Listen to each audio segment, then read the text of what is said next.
টানা বৃষ্টির কারণে চুয়াডাঙ্গার কাঁচা বাজারে বেড়েছে প্রায় সব ধরনের নিত্যপণ্যের দাম। সবচেয়ে বেশি বেড়েছে কাঁচামরিচের দাম। এক সপ্তাহ আগে ১১০ টাকা কেজি বিক্রি হলেও এখন কাঁচামরিচ বিক্রি হচ্ছে ১৬০ টাকা। এছাড়া টমেটো, বেগুন, শসা, ধনেপাতা, চাল ও ডিমের দামও বেড়েছে। নিত্যপণ্যের মধ্যে আলু ৩৫, পেঁয়াজ ৪৫, রসুন ১২০ ও আদা ১৬০ টাকা কেজি দরে বিক্রি হচ্ছে। এক সপ্তাহের ব্যবধানে প্রতি হালি ডিমের দাম ৫ টাকা বেড়ে ৪০ টাকায় পৌঁছেছে।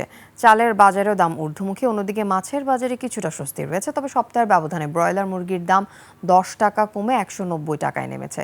ক্রেতারা বলছেন, টানা বৃষ্টিতে বিভিন্ন এলাকা থেকে সবজির সরবরাহ কমে যাওয়ায় পাইকারি বাজারে দাম বেড়েছে। পরিস্থিতি স্বাভাবিক হলে সরবরাহ বাড়বে এবং দাম কিছুটা কমতে পারে বলে আশা করছেন ব্যবসায়ীরা।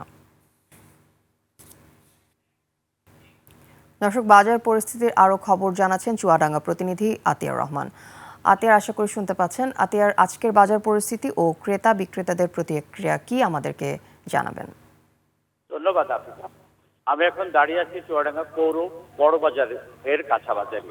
এই কাঁচা বাজারে টানা বর্ষণে চুয়াডাঙ্গাতে ফসলের যেমন ক্ষতি হয়েছে, তেমনি শাকসবজিরও অনেক ক্ষতি হয়েছে। এ কারণে চুয়াডাঙ্গার প্রত্যেকটা নিত্য প্রয়োজনীয় জিনিসের দাম বেড়েছে। যেমন আমি যদি বলি যে আলু এখন প্রতি কেজিতে ৫ টাকা বেড়ে এখন ৩০ টাকা থেকে ৩৫ টাকা বিক্রি হচ্ছে। পটল বিক্রি হচ্ছে ৪০ টাকা কেজি। এই উচ্ছে বিক্রি হচ্ছে ৪০ টাকা কেজি।